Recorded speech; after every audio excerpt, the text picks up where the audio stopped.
আসসালামু আলাইকুম রহমতুল্লাহি বারাকাতু। আশা করি আপনারা সবাই ভালো আছেন। আলহামদুলিল্লাহ, আল্লাহর রহমতে আমি অনেক ভালো আছি। আমরা কিন্তু অনেকে ইউরোপে যাওয়ার স্বপ্ন দেখি, কিভাবে সহজে যাওয়া যায় সেই চিন্তা আমাদের দিনরাত চলে যাচ্ছে। তো আমরা যদি একটু গাঁটিয়ে দেখতে পারি যে ইউরোপের মধ্যে অন্যতম একটি কান্ট্রি হচ্ছে আপনার বসনিয়া। বসনিয়া কিন্তু আপনার সেনজেন কান্ট্রিতে বর্তমানে আছে। তাছাড়া সেটা হচ্ছে মুসলিম কান্ট্রি। তো আপনারা যারা ইসলামিক মাইন্ডের তারা এই দেশটা আপনারা সিলেক্ট করতে পারেন আপনারা ইউরোপে যাওয়ার জন্য। আমি মনে করি অনেক ভালো একটি দেশ। তাছাড়া সেখানে যাওয়ার পরে আপনি কাজ পাবেন অবশ্যই ইনশাল্লাহ। তো আমাদের দেশ থেকে কিন্তু বসনিয়াতে ভিজিট ভিসা যাওয়া যাচ্ছে, আপনার পারমিট ভিসাও যাচ্ছে। তবে এখানে একটি সমস্যা আছে, সেটা আমি বলবো ভিডিওর শেষে। আপনারা ভিডিওটি পুরোপুরি দেখেন, ইনশাল্লাহ অনেক ফায়দা হবে আপনাদের। আচ্ছা, বসনিয়াতে আপনারা যারা যাবেন, অনেকে প্রশ্ন করেন ভাই যে বসনিয়াতে যাওয়ার পরে পরবর্তী টাইমে আমরা কি বসনিয়া থেকে ইউরোপের অন্য কোনো কান্ট্রিতে, ভালো কান্ট্রিতে চলে যেতে পারবো, যেমন পারবো কিনা, যেমন ইতালি, আপনার জার্মানি, ফ্রান্স, এগুলাতে, পর্তুগালে আমরা যেতে পারবো কিনা। তো অবশ্যই আপনারা বসনিয়াতে যাওয়ার পরে আপনারা কিছুদিন থাকার পরে টিআরসি পাওয়ার পর আপনারা সেখান থেকে মুভ করতে পারবেন, অবশ্যই পারবেন। আচ্ছা, তো খারাপ দিকটা আমি বলি এখন যে বসনিয়াতে যাওয়ার জন্য যে খারাপ দিকটা হচ্ছে, সেটা হচ্ছে ইন্ডিয়ার ভিসা। তো ইন্ডিয়ার ভিসা আমাদের দেশে কিন্তু আপনার বসনিয়ার এম্বাসি নাই, যার জন্য ইন্ডিয়াতে যেতে হয়, ইন্ডিয়ার ভিসা লাগাতে হয়। তো আপনারা কি করবেন, আপনারা বসনিয়ার জন্য যে এজেন্সি ফাইল জমা দিবেন, সেই এজেন্সিকে বলে দিবেন ভাই আপনি ইন্ডিয়া ভিসাটি করে দিবেন আমাকে।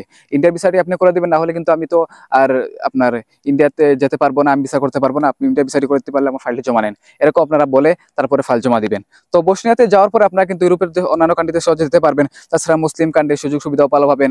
একসময় আপনি ফ্যামিলি নিয়ে সেখানে থাকতে পারবেন, বিজনেস করতে পারবেন। আরো অনেক ফেসিলিটি আছে যেগুলো আপনারা সেখানে যাওয়ার পরে বুঝতে পারবেন। তাছাড়া ইন্ডিয়ার ভিসাটা পাওয়া কঠিন হয়ে গেছে। তো ইন্ডিয়ার ভিসা আপনারা যে এজেন্সির মাধ্যমে দিবেন, সেখানে আপনারা জমা দিয়ে দিবেন। সেখানে বলবেন আপনারা যে আমার ইন্ডিয়া ভিসাটি আপনারা করে দেন, তারপরে আমার ফাইলটি জমা নেন আপনারা। তো আগে এটা কনফার্ম করবেন, না হলে কিন্তু আপনারা তারা ফাইল জমা নিয়ে আপনারা অগ্রিম পেমেন্ট নিয়ে বসে থাকবে, আর আপনাকে বলবে যে আপনি ভিসা করেন। আর আপনি হাঁটতে হাঁটতে অনেক সময় কি ভিসাটা করতে নাও পারলে দিন এমনি এমনি এমনি চলে যাবে।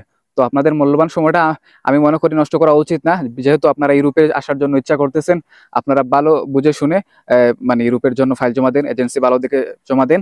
তাছাড়া সার্বিয়ার জন্য দিতে পারেন, কেননা 2025 সালে সার্বিয়ার ভিসা ভালোই হবে ইনশাআল্লাহ। আর 26 সালে কিন্তু আপনার তেমন একটা ভিসা দিবেন, আমার মনে হচ্ছে সার্বিয়া ভিসা বন্ধ করেও দিতে পারে। কারণ হচ্ছে আপনার সার্বিয়াতে যাওয়ার পরে, বাংলাদেশে এগুলো যাওয়ার পরে, সেখানে সপ্তাহ 2-3 দিন পরে কিন্তু আপনার চলে যাচ্ছে ইউরোপের অন্যান্য সেনজেন কান্ট্রিতে চলে যাচ্ছে। এই জন্য আপনারা 2025 সালে সার্বিয়ার জন্য যদি দেন, 2025 সালে দিয়ে দেন। আর বসনিয়াতে আপনার চাইলে ভিজিট ভিসা যেতে পারেন। ভিজিট ভিসা যাওয়ার পরে, ভিজিট ভিসা মেয়াদ শেষ হওয়ার পর কিন্তু আপনারা অবৈধ হয়ে যাবেন।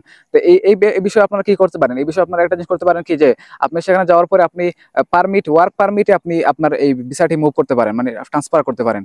অনেক বিষয় আছে, আপনারা যদি যেতে পারেন তাহলে সেটা আপনারা অনেক হেল্প পাবেন। অনেক লোক আছে, আপনারা সেখানে গেলে আপনার হেল্প পাবেন ইনশাল্লাহ। মূল হচ্ছে আগে ভিসাটা পাওয়া বা সেখানে যাওয়াটা আগে মূল বিষয় হচ্ছে। তাছাড়া বুঝে শুনে সবকিছু করবেন, আপনারা অনেক বুঝদার মানুষ আমি মনে করি। কারণ আমরা মানে বোকামির কাজগুলো চলবে না, এই বিষয়গুলো আসলে আপনার বোকামির কাজ না, এগুলো হচ্ছে আপনার বুঝে শুনে কাজ করার মতো বিষয়। সো আপনারা বুঝে শুনে যেখানেই দেন না কেন, সেখানে বুঝে শুনে আপনার ফাইল জমা দিবেন। এবং বসনিয়ার জন্য যদি দেন আপনারা, তাহলে আগে ইন্টারভিউ ভিসাটা কনফার্ম করে দেন, আপনারা ফাইল জমা দিবেন। আচ্ছা, মোটামুটি আশা করি আপনারা বুঝতে পারছেন। তারপরে যদি কোনো কিছু জানার থাকে বসনিয়া, তাহলে কমেন্ট করবেন, ইনশাল্লাহ আমি রিপ্লাই দিয়ে দেবো ইনশাল্লাহ। তো সবাই ভালো থাকুন, সুস্থ থাকুন, আমার জন্য দোয়া করবেন। আসসালামু আলাইকুম রহমতুল্লাহি ওয়া বারাকাতুহু।